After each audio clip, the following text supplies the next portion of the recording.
Hey, salut à tous, c'est Jay, et aujourd'hui, on va parler idées cadeaux pour la fête des pères. Let's go!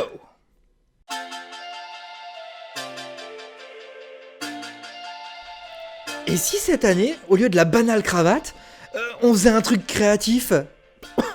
Oh mais c'est dingue! On est justement sur une chaîne qui parle de créativité! C'est ouf!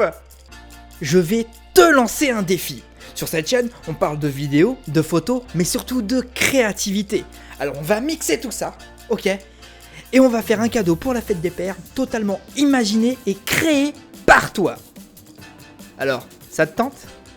Pour vous aider, je vais vous montrer ce que moi j'ai fait pour la fête des mères et le processus créatif qu'il y a eu derrière. Vu que ici on fait de la photo, je pense qu'on va partir sur ça. Alors, si vous faites vous également de la photo, essayez de trouver une idée ou alors un concept directement de photo qui pourrait plaire à votre papounet. Que ce soit quelque chose qui lui correspond lui directement, ou alors une photo de famille avec vos frères et sœurs. Moi par exemple, c'est sur ça que je suis parti. Parce que chez mes parents, il y a des photos de famille qui sont imprimées sur toile en noir et gris. Alors oui, le noir et gris est très important parce que c'est la couleur qu'il y a chez eux. C'est précis, je sais.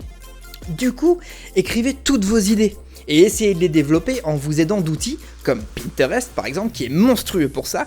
Vous mettez quelques mots-clés sur ce que vous voulez chercher et paf, vous avez à balle d'idées pour vous aider à trouver vos idées, ok ?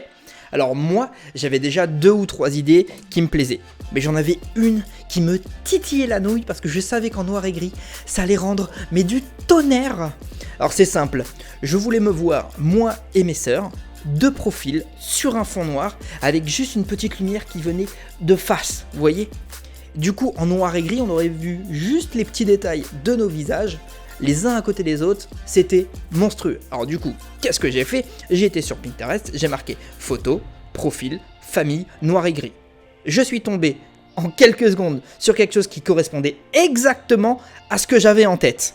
Et là, j'ai étudié la photo pour voir comment elle a été prise, dans quelles conditions elle a été prise, la lumière que je peux utiliser. Vous aussi faites pareil, étudiez les photos qui vous plaisent et notez le max de renseignements possible.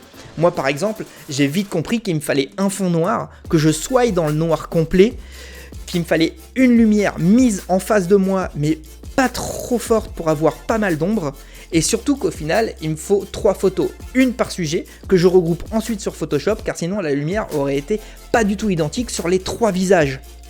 À partir de là, vous pouvez penser au matériel que vous allez utiliser. Moi, je savais que je voulais utiliser mon Canon 700D avec l'objectif 50 mm qui ouvre à 1.8 pour tout simplement que l'objectif puisse prendre pas mal de lumière avec une petite source de lumière. Il me fallait également un fond noir. Bon, ça j'en ai pas.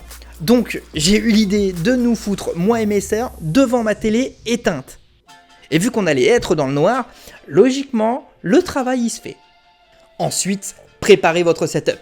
Et si vous avez besoin de monde, appelez-les. Moi c'est ce que j'ai fait en demandant à mes sœurs de venir à la maison. Et si vous allez shooter dehors, prenez votre setup et allez où vous voulez. Allez shooter. Maintenant c'est la partie cool. Amuse-toi à créer l'idée que tu as eue en tête. Alors oui, fais plusieurs tests pour que ton boîtier soit réglé au top du top, jusqu'à ce que tu arrives au résultat escompté. Et si tu dois passer sur Photoshop comme moi, vas-y. Et en attendant, je vais te montrer ce que moi j'ai fait. J'ai donc réussi à prendre mes 3 photos, que je vais maintenant passer dans Lightroom pour faire mes noirs et gris. Alors, j'enlève totalement la saturation. Ensuite, je vais les réexposer un petit peu.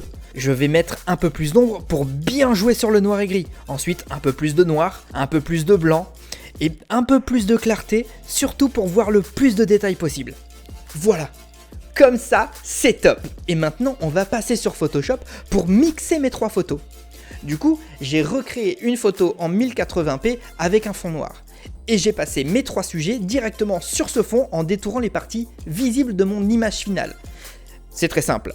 Pour ma grande sœur, j'ai pris tout son visage et la partie avant de sa photo. Pour moi et ma sœur, c'est l'inverse. J'ai pris nos visages et la partie arrière. Comme ça, on ne gâche pas le sujet qui est devant nous. Et voici ce que ça donne. Alors oui, je vous avoue qu'on a fait une version LOL, mais elle est rien que pour nous celle-là. Ça y est, votre photo est faite maintenant. Alors amusez-vous à aller sur des sites comme Cheers, Photobox, il y en a plein d'autres, hein, c'est pas un placement de produit, et amusez-vous à trouver un format qui peut correspondre à votre papa. Moi par exemple, j'ai imprimé sur toile en 40-50 si je me trompe pas, et commandé ce cadeau unique que vous venez de créer. Moi je tourne ceci pour la fête des pères, mais j'ai créé ceci pour la fête des mères, donc je l'ai déjà reçu. Alors vous savez quoi? On va l'ouvrir ensemble.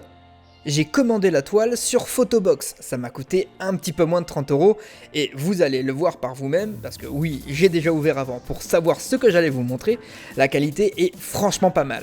Et vous savez quoi? J'en dis pas plus, je vous laisse regarder.